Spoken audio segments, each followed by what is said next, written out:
Si je vous demande quelle est l'organisation criminelle la plus puissante du monde, vous me répondrez peut-être la Cosa Nostra, les Triades ou le Cartel de Sinaloa.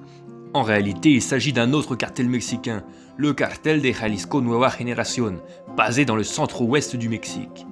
Mais si vous connaissez ce cartel, connaissez-vous ses chefs?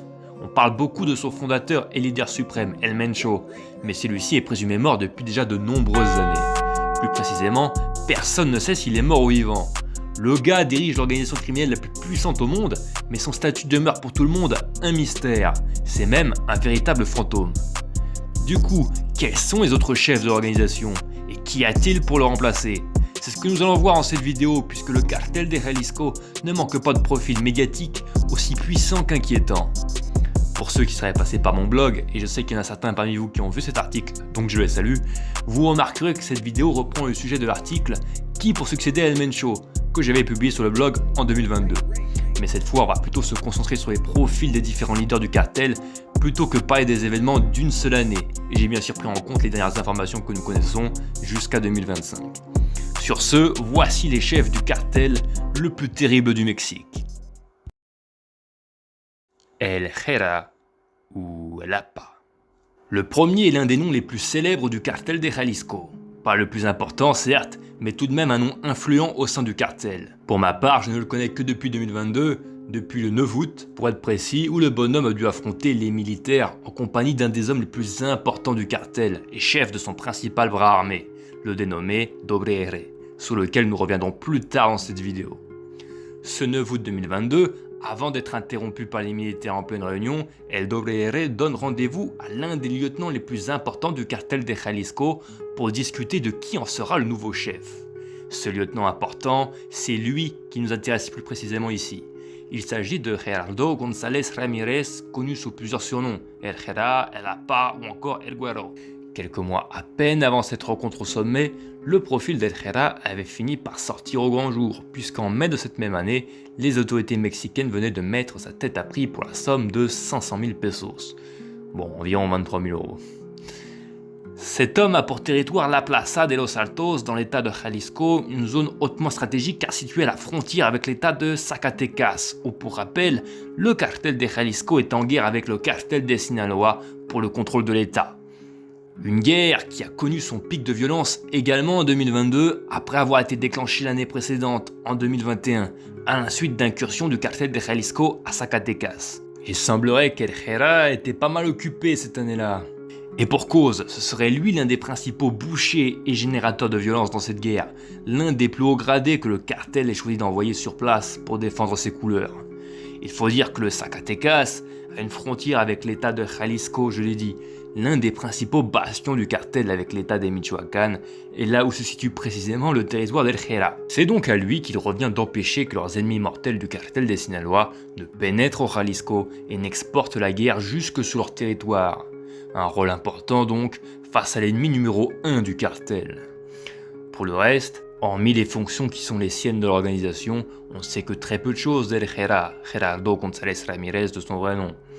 On ne connaît pas plus sa date ou lieu de naissance que les membres de sa famille ou son état civil, mais on possède quand même quelques photographies de l'individu, ce qui n'est déjà pas si mal. Dont certaines où on le voit déambuler en treillis militaire dans son nouveau théâtre d'opération, l'état de Zacatecas, à bord d'une camionnette clonée, c'est-à-dire une imitation de celle utilisée par les forces armées mexicaines. Des informations qui nous parviennent sur El Jera, il s'agirait d'un individu violent, responsable de nombreux homicides dans cette région, probablement un homme lui-même initié au maniement des armes, qui n'hésite pas à se cacher au milieu de ses sicarios, parmi ses propres troupes. Lors de la réunion organisée par El Doble R en 2022, El Jera et El Doble R étaient parvenus à s'enfuir alors qu'une patrouille de militaires avait débarqué au beau milieu de leur réunion, alertés de la présence d'hommes armés dans le secteur. Les sicarios des deux chefs du cartel avaient alors ouvert le feu sur les soldats et provoqué toute la journée le désordre. Fusillades, saccages, incendies et barrages routiers dans les états de Jalisco et de Guanajuato pour permettre aux deux individus de prendre la fuite. Nous n'avons plus entendu parler d'El Jera depuis lors, si ce n'est pour de nouvelles tentatives de capture ratées de la part de l'armée à son encontre. El Sapo. Jadis, il était considéré comme l'un des pistoleros les plus sanguinaires de son chef, El Mencho. jusqu'à devenir, en l'espace de 10 ans, le visage de l'organisation criminelle. Hugo Gonzalo Mendoza Gaitán, celui que l'on surnomme El Sapo, le crapaud, est en effet l'un des dirigeants du cartel de Jalisco qui fait le plus l'actualité. On a notamment largement évoqué son implication dans l'affaire du Rancho Esaguirre en mars dernier, le centre d'entraînement du cartel qu'il administrait et dans lequel des ossements ont été retrouvés. Rien d'étonnant à cela. Voilà 10 ans qu'El Sapo défraie régulièrement la chronique, et il était même pressenti pour succéder à son chef El Mencho, lorsque la mort de celui-ci avait été une fois de plus annoncée en 2022. Il était alors considéré comme le numéro 2 de l'organisation, juste en dessous de lui dans la hiérarchie. Mendoza Gaitán est à la fois un chef militaire basé dans la campagne et les vallées du Jalisco, comme son complice El WR, le chef de la sécurité du cartel, tendant des embuscades militaires comme le 6 avril 2015 où une embuscade des hommes d'El Sapo a coûté la vie à 15 policiers d'État du Jalisco, et un rouage important pour l'économie de l'organisation, ordonnant aussi des règlements de compte de type mafieux dans les zones urbaines du Jalisco, qui se trouvent également sous sa coupe. Il est relié à un nombre considérable de meurtres et d'attentats, comme celui de l'ex-gouverneur du Jalisco, Jorge Aristoteles Sandoval, et sans conteste l'un des profils les plus violents au sein du cartel, pour lequel il est également chargé de trouver de nouvelles recrues. El Sapo est en effet présenté comme le recruteur du cartel de Jalisco Nueva Generación, une mission dont il s'acquitte parfaitement grâce à son profil atypique, par le fait qu'il soit moins âgé que le reste des chefs du cartel tout d'abord, puisqu'il est né en 1988, et qu'il ait su tirer parti des réseaux sociaux et des nouvelles technologies, ainsi que son caractère particulièrement violent et sa formation au maniement des armes. Il est donc le profil idéal pour attirer et piéger de jeunes hommes avant de les entraîner pour en faire les nouveaux tueurs du cartel. El Sapo a commencé son parcours criminel en suivant les traces de son frère jumeau dans les rangs du cartel de Jalisco. Celui-ci, Abundio Mendoza Gaitán, surnommé El Güero Abundio, est alors un lieutenant en vue de l'organisation à seulement 24 ans, pour laquelle il se charge notamment du racket et de l'extorsion. Mais le 26 janvier 2012, El Güero Abundio est arrêté dans la banlieue de Guadalajara alors qu'il se trouvait en compagnie de sa femme et de ses parents, tous trois également liés à l'organisation criminelle. Selon le média Infobae, El Sapo aurait lui aussi été présent au moment de la descente de police, mais serait parvenu ce jour-là à s'échapper. Depuis, Gonzalo Mendoza Gaitán, El Sapo, a remplacé son jumeau en tant que lieutenant.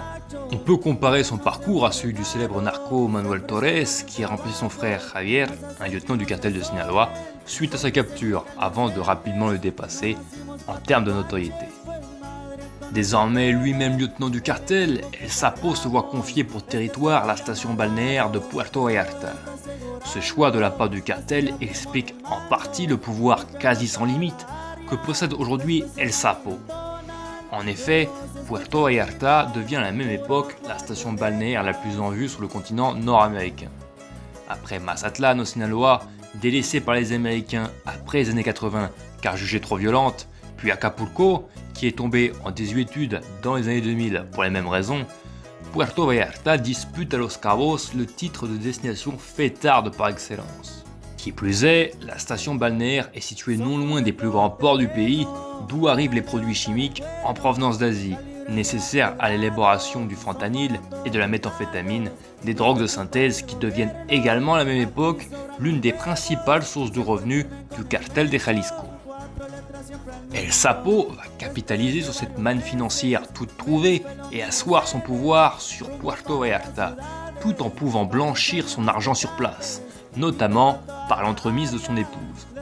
Il devient en 2015 l'un des gradés les plus importants du cartel de Jalisco Nueva Generación, à tel point qu'il se voit confier une garde rapprochée, puis son propre bras armé qu'il se charge lui-même d'entraîner.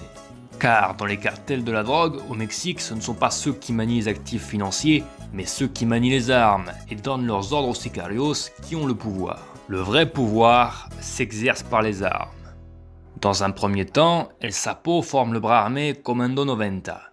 Comme il est apparemment lui-même rompu au maniement des armes, les chefs du cartel font d'El Sapo le recruteur en chef qui participe également à la formation des nouvelles recrues. Pour l'y aider, El Sapo établit des alliances avec des cartels sud-américains, notamment colombiens. L'un de ses plus proches lieutenants, La Firma, est lui-même colombien, expatrié au Mexique. Cette particularité d'El Sapo, son propre réseau qu'il a su tisser en Amérique du Sud, lui permet de faire venir des instructeurs jusqu'au Mexique et d'y développer son bras armé. La sécurité du cartel est avant tout assurée par son chef de la sécurité, logique, Ricardo Ruiz Velasco, qui est surnommé El Dobre, ainsi que le principal bras armé du cartel que ce dernier dirige, le Grupo Elite. Cependant, tous les plus gros cartels mexicains s'appuient sur plusieurs bras armés, c'est-à-dire des groupes de sicarios autonomes les uns des autres, dirigés par des lieutenants différents, avec des méthodes, des formations militaires et des attributions qui diffèrent également les uns par rapport aux autres. En plus du Grupo Elite et de l'ami Doble, le cartel de Jalisco Nueva Generación peut donc aussi compter sur le bras armé dirigé par El Sapo pour défendre son territoire. Son groupe Comando 90 se professionnalise et devient le GEDRI, le Grupo Elite Delictivo de Reacción Inmediata, basé au Jalisco, ainsi qu'un troisième, le Grupo Delta, dont il découle directement. Pour former toujours plus de tueurs, de soldats fidèles au cartel, El Sapo n'hésite pas à user des pires méthodes pour attirer toujours plus de jeunes dans ses filets. Il multiplie les propositions d'emploi bidons sur les réseaux sociaux et kidnappe les jeunes de la région pour les former à la dure. Comprenez par là, en les torturant, dans les fermes qu'il met à disposition de ces nouvelles recrues. Affamés, menacés et forcés de se battre entre eux, les futurs sicarios du cartel n'ont souvent pas d'autre choix que de lui prêter allégeance. Les opérations d'El Sapo sont bien rodées, à tel point que celui que l'on présentait comme le futur successeur d'El Mencho à la tête du cartel est devenu un élément indispensable pour celui-ci. El Sapo revendiquerait même aujourd'hui le commandement de l'organisation. En ce sens, on peut également le comparer à l'ancien chef de la sécurité des fils d'El Chapo dans le cartel de Sinaloa, El Nini. Bien qu'en définitive il leur soit resté fidèle jusqu'au bout, les fils d'El Chapo se reposaient tellement sur El Nini pour se charger de leur sécurité que ce dernier avait acquis un certain niveau d'indépendance et de prestige qui lui ont permis de peu à peu s'émanciper de ses chefs à la toute fin. En sera-t-il de même pour Gonzalo Mendoza Gaitán, El Sapo? Peut-il devenir nouveau chef du cartel? La firma, parce. Revenons un peu plus en détail sur le complice colombien d'El Sapo. J'ai nommé Carlos Andrés Rivera Varela, alias La Firma. Il est l'un des deux lieutenants les plus proches d'El Sapo, avec leur troisième compère Francisco Javier Gudiño Haro, alias La Gallina. Les trois ont sensiblement le même âge, El Sapo et La Gallina étant nés en 1988, respectivement dans les états du Michoacán et du Jalisco, et 1986 pour ce qui est de La Firma. Lui voit le jour dans la ville de Cali, en Colombie, mais il possède depuis la nationalité mexicaine, El Sapo l'ayant spécialement fait venir depuis la Colombie pour l'aider dans la formation et le recrutement des nouveaux membres du cartel. Ils forment une hydre à trois têtes, leurs noms s'étant retrouvés côte à côte dans les plus grands médias du Mexique pour leur implication dans des faits divers qui ont défrayé la chronique. Comme dans le meurtre de l'ex-gouverneur du Jalisco, Aristoteles Sandoval, dans un restaurant de Puerto Vallarta en 2020, ou dans l'attentat contre l'actuel Captain Mexico, l'homme chargé de la lutte contre les narcos au Mexique, Omar García Harfuch, au beau milieu de la capitale du pays, Ciudad de México. Harfuch, protégé par deux policiers, circulait à bord de son véhicule sur une avenue de la capitale quand il a été pris en embuscade par un groupe de 20 hommes armés qui ont ouvert le feu sur lui à 414 reprises, blessant légèrement l'homme politique, touché à l'épaule, et tuant les deux membres de son escorte, en plus d'une civile. Les responsables de cette attaque ratée se font rapidement connaître. Il s'agit des deux complices d'El Sapo, le Colombien La Firma et le Mexicain La Gallina. Ironiquement, l'homme politique survivant est aujourd'hui le principal artisan du quasi-démantèlement de leur principal ennemi, le cartel de Sinaloa, en l'espace d'un an à peine, de septembre 2024 jusqu'à dernièrement. De quoi leur faire relativiser d'avoir raté leur coup quelques mois auparavant. Mais Carlos Andrés Rivera Varela, La Firma, ne se contente pas de cibler des hommes politiques, ni même des jeunes civils innocents de son territoire, puisque pour rappel, il aide également El Sapo dans ses opérations de recrutement forcé parmi la population. Non, La Firma cible carrément les membres de son propre cartel. Parfois même, de vieux capos qui étaient des lieutenants du cartel de Jalisco bien avant que le Colombien ne pose le pied au Mexique. Comme dans le cas de Don Guti, un lieutenant local d'El Mencho, à Puerto Vallarta, contre lequel la firma avait déclenché une traque impitoyable et le sapage méticuleux de ses opérations aux environs de 2020, afin de s'approprier son territoire. En fait, il semblerait que la firma et son poteau La Gallina aient été pas mal occupés ces dernières années à foutre un beau bordel dans les rangs du cartel de Jalisco. S'ils ne remettent pas directement en cause l'autorité des plus hauts leaders du cartel, il semblerait, comme pour leur chef El Sapo, que leur ambition les pousse à s'octroyer de plus en plus de pouvoir à un niveau local. Pour satisfaire aux exigences de ses chefs, la firma fait venir depuis son pays natal entre une petite centaine et 500 sicarios qui lui servent de garde rapprochée. Les tueurs colombiens composent et servent d'instructeurs au bras armé Grupo Delta, qui était dirigé par Delta Uno avant sa capture fin 2024, et qui serait depuis administré par La Gallina pour le compte d'El Sapo. La Gallina. Voici pour finir le troisième larron de l'alliance qui lie El Sapo et ses deux plus proches lieutenants, Javier Gudiño Haro, alias La Gallina. Je viens de vous en parler, il est considéré comme l'homme chargé d'exercer des pressions et des représailles envers les gens de pouvoir, dépositaires de l'ordre et autres hommes politiques. Lui aussi avait été cité comme responsable du meurtre de l'ancien gouverneur de Jalisco et de l'attentat raté contre Garcia Harfuch en 2024.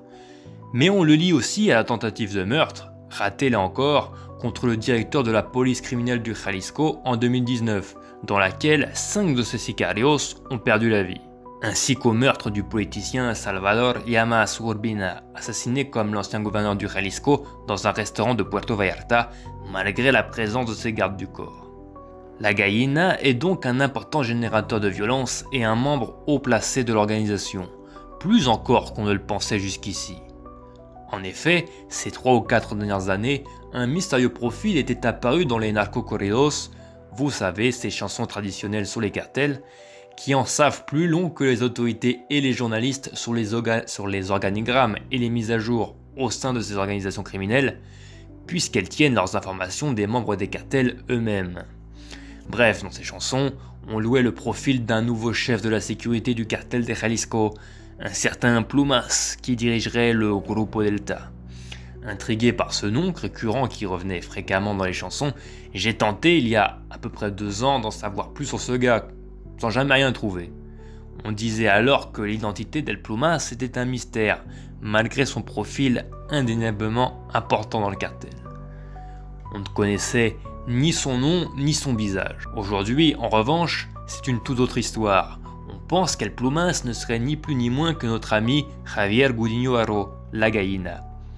Mis sous le feu des projecteurs à cause des nombreux assassinats et attaques dont on l'accuse ces dernières années, La Gallina aurait décidé de changer son surnom, histoire de se faire un peu plus discret. Pour se faire discret, encore faut-il éviter de devenir un des personnages principaux d'un style de chanson qui était devenu à la même période le genre musical numéro 1 en Amérique du Nord. Enfin bon, La Gallina se ferait maintenant appeler El Plumas. Faut dire que se faire appeler La Plume, ou la Plume Blanche comme on l'appelle aussi parfois, c'est quand même plus classe que La Poule, La Gallina, même si on peut y voir une référence discrète entre les deux surnoms. De ce que l'on sait de La Gallina, enfin El Plumas ou peu importe comment on l'appelle, et de l'image qu'il s'est bâtie notamment par le biais des corridos, il s'agirait d'un individu hautement prudent qui aimerait brouiller les pistes et maintenir un profil discret tout en agissant dans l'ombre, à la fois efficace et particulièrement violent. El Jardinero. Odias Flores Silva, surnom El Jardinero. Mise à prix par les États-Unis, 5 millions de dollars, généralement la mise à prix maximum pour un narcotrafiquant qui ne soit pas le leader suprême de son groupe criminel. Il faut dire qu'El Jardinero est lui aussi présenté comme le numéro 2 du cartel de Jalisco Nueva Generación, le lieutenant duquel El Mencho serait le plus proche. Il a son oreille et sa confiance. Les sicarios d'El Jardinero sont directement chargés de veiller à la sécurité d'El Mencho plutôt que de conquérir d'autres territoires, comme c'est le cas des sicarios de Grupo Elite par exemple. El Jardinero lui-même a commencé son parcours criminel comme simple garde du corps d'El Mencho, avant de devenir le chef de sa garde rapprochée et de peu à peu gravir les échelons de l'organisation. Il ne faut pas s'y tromper, le profil d'El Jardinero est le profil d'un chef impitoyable, aussi violent qu'El Sapo et El Dobre. Son territoire s'étend aujourd'hui au nord de celui d'El Sapo, dans l'état de Nayarit, ainsi qu'au sud de celui-ci dans l'état de Michoacán, autre place forte du cartel. Le joyau de la couronne, au centre, Puerto Vallarta et la côte vers les deux plus grands ports du pays, est pour l'instant encore entre les mains de notre ami Crapo, bien qu'il soit enclavé au milieu des plazas dirigées par El Jardinero. Cela vous donne une idée des enjeux, des tensions ainsi que des possibles rivalités qui peuvent exister au sein d'une organisation multimilliardaire et internationale comme l'est le cartel de Jalisco, même entre ses principaux leaders. El Jardinero est en effet un candidat plus que sérieux à la succession d'El Mencho, étant donné qu'il est pour lui comme une sorte de conseiller et de chef de la sécurité. Et il peut lui aussi compter sur une importante manne financière, puisque Flores Silva, le jardinier, est l'homme à la tête du principal business du cartel, le trafic de drogue de synthèse. Son rôle est d'établir partout sur son territoire des laboratoires clandestins dans lesquels ses subordonnés cuisinent la méthamphétamine et le fentanyl, afin de les exporter vers les États-Unis. Et dans une mesure infiniment moindre, l'Europe et l'Asie. Pour cela, El Jardinero introduit auprès des paysans et très bien implémenté dans les zones rurales de Nayarit, Jalisco ou du Michoacán, a développé ses propres routes terrestres, maritimes et aériennes. Les drogues de synthèse étant devenues l'une, si ce n'est la principale source de revenus du cartel, l'homme en charge de leur production est évidemment un rouage important, même carrément essentiel, de l'organisation. Plus que tout, El Jardinero a un passif, une longue expérience de la vie de criminel. La prison, il connaît, puisqu'il a déjà purgé plusieurs petites peines. Et plus étonnant encore, aux États-Unis même. Arrêté en 2002 pour trafic de drogue, il a passé 5 ans dans une prison américaine avant d'être envoyé au Mexique au terme de sa condamnation. Mais en 2016, une fois devenu l'un des principaux lieutenants du cartel de Jalisco, il a de nouveau été arrêté au Mexique pour avoir commandité une embuscade ayant coûté la vie à 15 policiers. A priori, on aurait pu se dire qu'on n'était pas prêt de le revoir en liberté, mais une fois encore, il fut libéré au bout de 3 ans à peine pour avoir su déjouer les accusations qui pesaient sur lui. Aujourd'hui, El Jardinero est dans la nature malgré la demi-douzaine d'accusations et la prime de 5 millions de dollars que ses anciens hôtes américains ont émis à son encontre au cours de l'année 2020. Ceux-ci souhaitent apparemment le revoir dans une de leurs prisons et ils n'en étaient même pas loin en vérité. En novembre 2023, les forces armées mexicaines décident de frapper un grand coup contre le narcotrafic en portant un coup décisif aux deux plus gros cartels du pays en même temps, histoire qu'aucun ne prenne l'ascendant sur l'autre. Il s'agit bien sûr des cartels de Sinaloa et de Jalisco. Dans le cartel de Sinaloa, les militaires mexicains sont alors sur le point d'en finir avec le chef de la sécurité superstar, sociopathe et adepte des réseaux sociaux des fils d'El Chapo, El Nini, et de le capturer. Dans le cartel de Jalisco, la cible des autorités aurait été l'un de ceux que l'on considère comme le successeur potentiel d'El Mencho, l'ami Jardinero. Mais celui-ci, contrairement à El Nini, serait ce jour-là parvenu à s'échapper de l'opération de capture qui le visait et à prendre la fuite. Depuis, il est introuvable et use même de faux noms. L'identité de Gabriel Regosa Paciencia lui est par exemple communément attribuée. El Dobre. Le voici, le soldat en chef du cartel de Jalisco Nueva Generación, le bras armé d'El Mencho, son chef de la sécurité, Ricardo Ruiz Velasco, dont les initiales lui ont depuis donné un surnom à la fois connu et redouté dans le monde entier, El Dobre. Celui-ci est le chef et fondateur du principal bras armé du cartel, son bataillon d'élite composé de ses meilleurs sicarios, qui en ce sens s'est baptisé le Grupo Elite. Le Grupo Elite, mieux armé que le reste des soldats du cartel de Jalisco, n'a pas seulement pour mission de défendre El Mencho et ses lieutenants.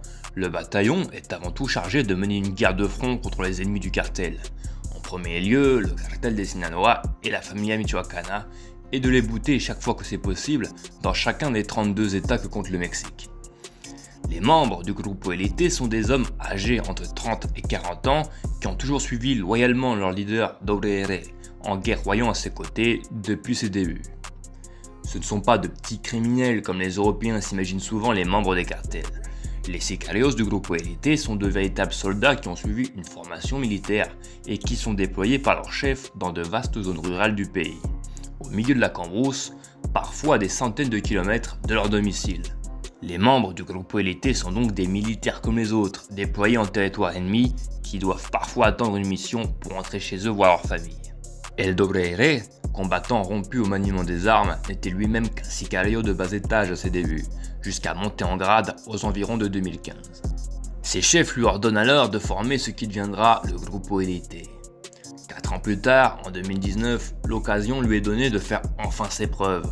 Les chefs du cartel de Jalisco sont très intéressés par le business d'un petit cartel qui opère dans l'état voisin du Guanajuato, le cartel de Santa Rosa de Lima. Le cartel de Santa Rosa de Lima, ce n'est pas un cartel de la drogue à proprement parler. La drogue ne fait même pas partie de ses principales activités. L'argent que génère ce cartel est avant tout obtenu grâce aux rackets et surtout au vol de carburant, un sport national au Mexique qui porte même là-bas le nom de huachicol et qui rapporte alors près de 100 000 $ américains au cartel de Santa Rosa de Lima chaque jour. Cette manne financière n'aura pas échappé à El Mencho et ses associés, et ceci ordonne à El Dobre de se positionner dans l'état de Guanajuato avec ses hommes et de déclarer la guerre au cartel local pour s'approprier ce nouveau business en plein essor. C'est lui qui prendra la tête des opérations sur place. Cette nouvelle guerre, déclenchée par le cartel de Jalisco, l'organisation criminelle la plus puissante de la planète, contre le cartel de Santa Rosa de Lima, d'une importance nettement inférieure, fera de l'état de Guanajuato l'état le plus violent et le plus meurtrier du Mexique au cours des années 2019 et 2020. Seulement voilà, la guerre n'aura guère duré plus de 2 ans. Le leader du cartel de Santa Rosa de Lima est arrêté par les autorités en 2020 et El Dobre annonce à ses chefs que la guerre est un succès total. Son Grupo Élite parvient à s'emparer pour le compte d'El Mencho de la quasi-totalité de l'état de Guanajuato. Mais celui qui en bénéficiera le plus, en définitive, ce sera El Dobre lui-même. Craint de ses ennemis, respecté par ses chefs et vu comme un successeur potentiel d'El Mencho par la presse, il en retire une grande notoriété qui ne cessera plus de croître, sans cesse alimenté par les chansons qu'il y paye bien souvent lui-même de sa poche. Une fois vainqueur sous le cartel de Santa Rosa de Lima, le cartel de Jalisco ne se repose pas sur ses lauriers et déclenche dans la foulée une seconde guerre en 2021, cette fois contre le cartel de Sinaloa del Mayo Zambada pour le contrôle de l'état de Zacatecas, vers lequel convergent les routes terrestres de la drogue en direction des États-Unis. Dans cette guerre, comme dans d'autres, El Dobre jouera un rôle crucial. Il est également chargé de défendre le berceau du cartel, l'état du Michoacán, contre leurs rivaux de la familia michoacana, eux aussi originaires de l'état. Autant dire que les occasions de s'illustrer au combat ne manquent pas. La stratégie du cartel de Jalisco Nueva Generación est dorénavant de s'emparer de tout le pays et de soumettre ou d'anéantir tous leurs concurrents. L'organisation est déjà présente dans 25 des 32 États que compte le Mexique. Quant à l'homme chargé de conquérir de nouveaux territoires, il répond au nom de Ricardo Ruiz Velasco El Dobre qui se déplace, semble-t-il, entre plusieurs fronts au bon vouloir de ses patrons. Comme je vous l'ai déjà précisé en passant, El Dobre doit une grande partie de sa notoriété au narcocorridos, genre musical duquel il est devenu l'un des personnages phares et emblématiques au cours des dernières années. Son personnage principal même, pourrait-on dire, à l'échelle du pays. Seul son homologue dans le cartel de Sinaloa, El Nini, lui volait alors la vedette. Dans ses chansons, El Dobre est dépeint comme un chef de cartel habile et propriétaire de gros calibres qui s'enjaille par des luxes divers et variés. Le narco finance bien sûr une partie de ses chansons et a déjà rencontré certains des chanteurs les plus célèbres de ce genre musical, comme Luis R. Conríquez, le gars qui a récemment baissé son froc devant le gouvernement mexicain en promettant de ne plus jamais chanter de chansons sur les barons de la drogue et de respecter la censure imposée par les autorités, ou El León Esugente, un chanteur qui n'a certes pas l'aura international de Luis R, mais qui lui chante exclusivement pour le cartel de Jalisco depuis plus d'une décennie en dépeignant la vie d'une bonne partie de ses membres les plus célèbres. Pour la petite histoire, j'ai eu le gars au téléphone pas plus tard que l'année dernière, il y a 1 an et demi, 2 ans, pour savoir à quel prix il accepterait de me facturer un correo. Parce qu'il faut savoir que certains de ces artistes ne travaillent que sur commande, comme c'est le cas pour El León et su gente, qui avait été approché par la famille del WR pour lui composer plusieurs chansons. On pourrait penser qu'il ne s'agit que d'un détail, et pourtant, le département du Trésor accuse El WR d'être le responsable de la communication et de la propagande du cartel. Celui-ci possède même un autre surnom dans la presse, le narco-youtubeur. En effet, c'est curieusement au soldat en chef de l'organisation qu'El Mencho a choisi de déléguer le rôle de porte-parole. Comme dans cette vidéo où, après que les membres du Grupo Élite aient paradé et fait démonstration de leur puissance de feu, l'ami WR pose son der sur une souche pour répondre aux questions que lui posent des journalistes par le biais des réseaux sociaux. Déjà glorifié par le biais des chansons, le chef du Grupo Élite se la joue carrément youtubeur en continuant de capitaliser sur son image de marque. Comme à la fin de l'année 2022, où des vidéos tournées par ces sicarios encapuchonnés ont fait polémique jusqu'au plus haut niveau de l'État. Pour une fois, il ne s'agissait pas des habituelles tortures, rançons et décapitations que les narcos mettent en scène en vidéo. Et il s'agissait cette fois, tout simplement, de distribution de jouets. Une pour Noël 2022 au Jalisco, l'autre à Ojo de Agua au Michoacán pour l'épiphanie 2023 quelques jours plus tard. Pura gente del WR, pa. Ahí viene. Era lo que no venían con su gente. Lo bueno que no se les olvida las raíces, carnal. Dans l'une et l'autre des vidéos, les sicarios armés et cagoulés débarquent au village à bord de leurs habituelles camionnettes, cette fois remplies de jouets, qu'ils distribuent dans la joie et la bonne humeur à la population locale. Tandis qu'un sicario bugle haut et fort tout en remerciant les habitants que tout ceci l'aurait gracieusement offert par El Mencho dans son infinie bonté et qu'il ferait mieux de ne pas l'oublier en gros. La légende des vidéos publiées par le cartel sur le réseau est la suivante. El WR offre des jouets. Encore un coup de com' plutôt cynique du chef du Grupo Élite qui cherche à s'attirer le soutien de la populace. Joyeuse épiphanie à tous les petits garçons et petites filles en ce jour rempli d'amour, d'espoir, de paix et de joie. Cordialement, Cartel de Jalisco Nueva Generación et Monsieur Mencho, pouvait-on par exemple lire sur l'une des décorations. Mais, aussi philanthrope qu'il soit, El WR ne se contente pas face caméra de jouer les Pères Noël. Il se la joue aussi Père Fouettard. Un certain nombre de ces vidéos sont en réalité destinées à ses ennemis, afin que ceux-ci puissent avoir un aperçu de ce qui les attend s'ils les chopent. Si la plupart des vidéos ne sont avant tout que des messages de menaces et des insultes proférées, on y trouve aussi les habituelles exécutions filmées, lynchages, décapitations et autres étripements, qui pullulent de ci de là sur le web et ont fait depuis longtemps la renommée d'un site dont on taira le nom. Une méthode de propagande là encore bien connue des cartels. La tâche première d'El WR est bien de montrer au monde la puissance de feu de l'organisation qu'il défend et à quel point elle peut se révéler impitoyable. Et lorsque les vidéos ne suffisent pas à sa propagande, le narco-youtubeur du cartel de Jalisco prend là encore les choses en main et amène la guerre jusque sur YouTube et les réseaux contre les influenceurs. Ce fut le cas dans l'affaire restée célèbre d'El Pirata de Culiacán. El Pirata de Culiacán, c'était un youtubeur de 17 ans et une personnalité des réseaux sociaux originaire du Sinaloa et qui de ce fait supportait le cartel de Sinaloa comme on supporterait le club de foot de sa région. Ce parti pris avait amené le jeune homme à lâcher une grosse dinguerie en vidéo, alors qu'il était comme à son habitude à moitié beurré. El Mencho la gobe. Un mois à peine après cette déclaration accablante, 5 hommes armés ont fait éruption dans le bar où il passait la soirée pour le cribler de 15 balles. On dit qu'El WR serait derrière cet assassinat, ayant voulu défendre l'honneur de son patron insulté. C'était en 2017. Mais ce n'est pas tout. Le 13 mars dernier, en 2025, El WR aurait fait assassiner une influenceuse qui streamait au même moment, en direct, dans son salon de beauté. L'influenceuse, Valeria Marquez, est soupçonnée d'avoir entretenu une liaison avec El WR lui-même.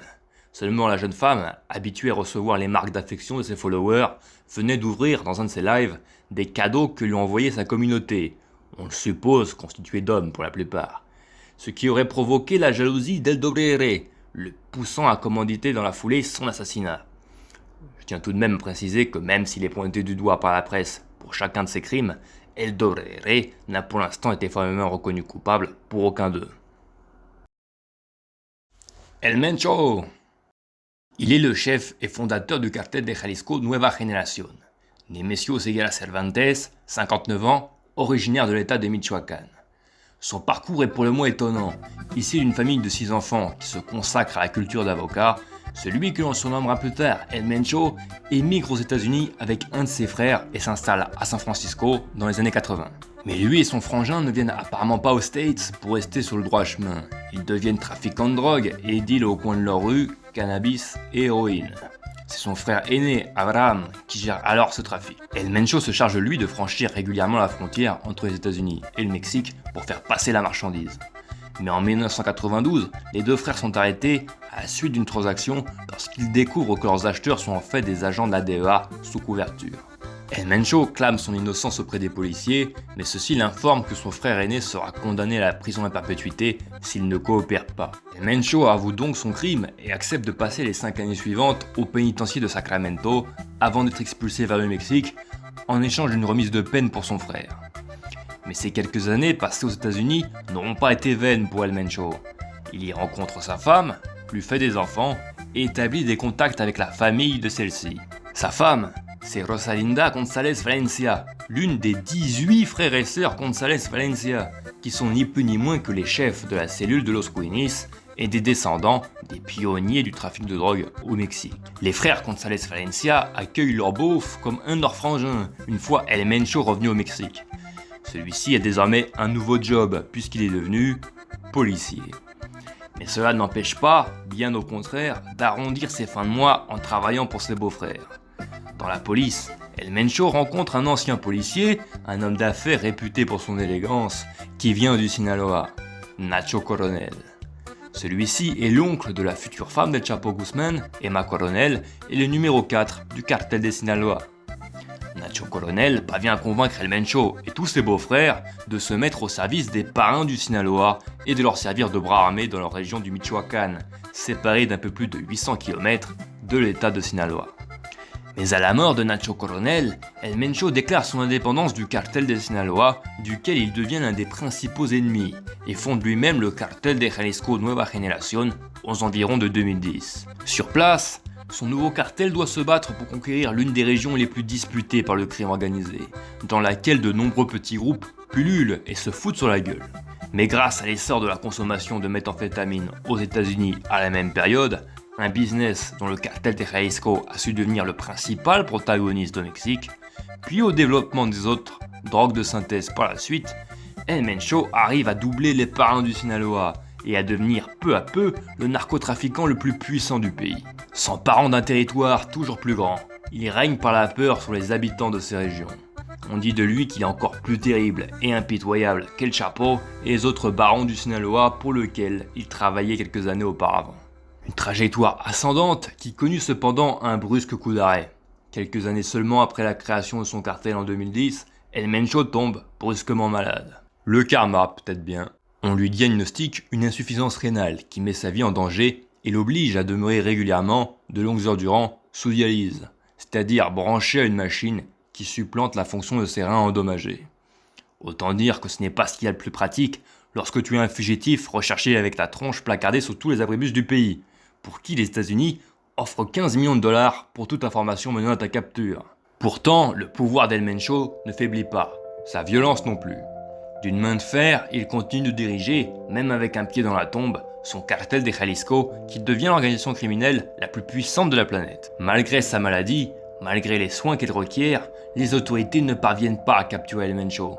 Celui-ci demeure introuvable, caché en son territoire, tel un fantôme, mais toujours bien présent, tapis dans l'ombre. Il n'en fallait pas plus pour que son image devienne celle d'un véritable croque-mitaine au Mexique. D'autant plus lorsque les rumeurs sur sa mort commencent à se multiplier dans les médias sans jamais avoir été confirmées. Depuis, la mort d'El Mencho nous est régulièrement annoncée dans la presse, plus fréquemment encore sous les réseaux sociaux, année après année, mais le fait est que personne n'est en mesure de dire si ces rumeurs sont vraies ou non. El Mencho est-il mort ou vivant? C'est un mystère. Toujours est-il que, malgré les troubles que les annonces répétées de sa mort peuvent engendrer en son sein, le cartel de Jalisco demeure aujourd'hui encore une organisation pyramidale, avec un homme à sa tête pour la diriger. Un homme qui parvient pour l'instant à maintenir ses sicarios sous son contrôle et fait respecter ses ordres. Un individu qui agit dans l'ombre, au nez à la barbe des autorités. S'agit-il d'El Mencho ou d'un des hommes que nous avons vus précédemment? À chacun de se faire sa propre idée. Julio Alberto Castillo Rodríguez. Si aujourd'hui on se demande qui pourra bien prendre la relève d'El Mencho à la tête du cartel de Jalisco, il n'en a pas toujours été ainsi. El Mencho est le père de 2 filles, impliquées à un degré moindre dans les affaires de l'organisation, puisqu'elles sont surtout chargées de blanchir l'argent. L'aînée, Jessica Johanna, qui possède la nationalité américaine, puisqu'elle est née en 1986, quand El Mencho trafiquait avec son frangin à San Francisco, et la petite dernière, Laisha Michelle, de 24 ans. Par contre, je sais pas siffler. Mais le capot est aussi et surtout le daron d'Ania Etiemal, son fils unique, Rubén Oseguera González, alias El Menchito, né en 1990. Jusqu'en 2015, il ne faisait aucun doute que ce serait El Menchito qui prendrait à terme la relève de son père. Le fils d'El Mencho était en effet réputé être aussi violent, impitoyable et respecté que celui-ci. Et malgré son jeune âge, il était déjà à l'époque le numéro 2 du cartel. Seulement voilà, suite à un coup du sort comme la vie en réserve souvent, El Mencho a dû revoir ses plans. Son fils est arrêté le 22 juin 2015 en compagnie de son gendre, Julio Alberto Castillo, le mari de Jessica. L'arrestation fut menée illégalement par des policiers qui ont menti sur le lieu de leur capture, ce qui a conduit les autorités à libérer les 2 proches d'El Mencho un mois plus tard. Dans la foulée cependant, El Menchito fut recapturé puis incarcéré dans la prison de Puente Grande avant d'être extradé aux États-Unis en 2020, où il fut condamné il y a quelques mois, en mars 2025, à la prison à perpétuité. Son beau-frère Julio Alberto Castillo a lui aussi été réappréhendé l'année suivante, mais à nouveau il fut libéré au bout de seulement quelques mois. Sa femme, la fille aînée d'El Mencho, Jessica Johanna, eut également à passer par la casse-prison. Alors qu'elle se rendait aux audiences de son frère El Menchito suite à son extradition aux États-Unis en 2020, elle est arrêtée. La jeune femme, alors âgée de 33 ans, citoyenne américaine et diplômée d'une licence de marketing, est accusée de blanchir l'argent du cartel. Elle restera emprisonnée 2 ans jusqu'en mars 2022 où elle ressort libre de toute accusation. Décidément une bonne année pour le couple, puisque Julio Alberto venait lui d'être désigné par son beau-père El Mencho comme son successeur, puisque son héritier naturel, El Menchito, va sûrement passer le reste de sa vie en zonzon et qu'il faut bien penser à l'avenir. Seulement, l'annonce de l'intronisation de Julio Alberto à la tête du cartel de Jalisco est accueillie avec beaucoup de scepticisme dans les rangs de celui-ci. Il semblerait que personne ne souhaite voir le gendre d'El Mencho prendre sa place. El WR organise en loose day des réunions pour trouver un meilleur successeur à El Mencho, tandis qu'un gang affilié au cartel dans l'état de Colima déclare même la guerre à l'organisation en déployant des banderoles disant que seul El Mencho est digne de respect et que son gendre, Julio Alberto Castillo, n'est qu'une grosse lopette envers qui ils ne doivent aucune allégeance. Erreur de casting, semble-t-il. Juan Carlos González Valencia, El 03. L'un des premiers grands cartels du Mexique fut le cartel del Milenio, une organisation à la fois affiliée au cartel de Juárez d'Amado Carrillo, le seigneur des cieux, et au cartel colombien de Cali, après que ceux-ci aient contribué à former cette nouvelle organisation basée au Michoacán. Le fondateur de ce cartel était Armando Valencia Cornelio, qui avec l'aide des Amezcua Contreras, 3 frères connus comme les rois de la méthamphétamine, qui voyageaient entre le Mexique, l'Inde, les Pays-Bas et la Thaïlande, plus l'aide d'un baron colombien du cartel de Cali, plus l'aide de Nacho Coronel, a fait du cartel del Milenio le premier dédié aux drogues de synthèse au Mexique. C'était dans les années 80. Le chef de l'organisation, Armando Valencia, surnommé El Maradona, descendait lui-même de la célèbre famille Valencia, une famille de paysans qui se sont installés au Michoacán dans les années 40 pour faire fortune dans le trafic de drogue. Il n'aura fallu attendre que 40 ans et l'association d'Armando El Maradona avec les barons précédemment nommés pour y arriver. Mais il est finalement arrêté en 2003 et ce sont depuis les 18 frères et sœurs González Valencia, les beaux-frères d'El Mencho, qui l'ont remplacé. Pourquoi je vous parle de l'ami Armando, me direz-vous? Tout simplement parce que l'homme dont je m'apprête à vous parler serait son fils, Juan Carlos Valencia González, alias El 03. En vérité, on ne sait pas très bien qui est son père à ce type-là, et les médias pensent simplement qu'il pourrait s'agir du patriarche de la famille Valencia, El Maradona. En revanche, on sait très bien qui sont sa mère et son père adoptif. Sa mère est l'une des 18 frères et sœurs González Valencia, du nom de Rosalinda González Valencia. Son père adoptif, lui, est un certain Nemesio Oseguera Cervantes, plus connu sous son surnom, El Mencho. Et oui, le dernier personnage de cette vidéo, et peut-être le plus important, est le fils de la femme d'El Mencho, et le fils adoptif de celui-ci, puisque le chef du cartel de Jalisco le considérerait comme ses 3 autres enfants biologiques. Juan Carlos Valencia González El 03 est donc pour El Mencho à la fois un fils et un héritier de substitution. Lui aussi réputé particulièrement violent et sanguinaire comme El Menchito en son temps, sauf qu'à la différence des autres fils de capos au Mexique, comme les fils de Zambada ou del Chapo, El 03 a pour sa part la réputation d'être un homme sérieux, discret, prudent et qui ne fait pas preuve de trop d'excentricité. Lui aussi possède la nationalité américaine puisqu'il est né à Santa Ana, en Californie. Et il manque visiblement beaucoup à ses compatriotes, puisque le gouvernement des États-Unis offre pour lui la prime de 5 millions de dollars pour toute information menant à sa capture. Âgé aujourd'hui de 41 ans, le fils adoptif d'El Mencho peut compter sur 2 principaux alliés pour l'épauler, son beau-frère Julio Alberto Castillo et son pote El Dobre. Ça tombe bien, tous les 2 revendiquent le commandement du cartel. Sauf que tous les 2 ont aussi un profond respect pour El 03 et ils pourraient décider de s'unir et de se ranger derrière sa candidature, histoire de trouver un compromis. En effet, El 03 a déjà su montrer qu'il est lui aussi un brillant chef de guerre. En représailles à la capture de sa mère Rosalinda en 2022, il a orchestré le kidnapping de 2 femmes policières. C'est aussi lui qui serait derrière le kidnapping en 2016 des 2 fils d'El Chapo Guzman, désormais à la tête du cartel de leur père, les dénommés Ivan et Alfredo Guzman. Au-delà de ça, c'est encore lui qui aurait personnellement aidé El Dobre à former le bras armé le plus efficace du cartel de Jalisco, le Grupo Elite. Et oui, El 03 est considéré comme le fondateur du Grupo Elite, rien que ça. On attribue d'ailleurs un étrange alias au fils adoptif d'El Mencho, dont je vous ai déjà parlé un peu plus tôt, El Plumas. Plutôt que son complice La Gallina, à qui on prête aussi cette identité, ce serait en fait lui qui se cacherait derrière cette nouvelle figure émergente et auréolée de mystère au sein du cartel. Quoi qu'il en soit, Juan Carlos Valencia est indubitablement l'homme en vue dans ce dernier, qui a rapidement su gagner en influence et se positionner comme le nouveau successeur légitime d'El Mencho.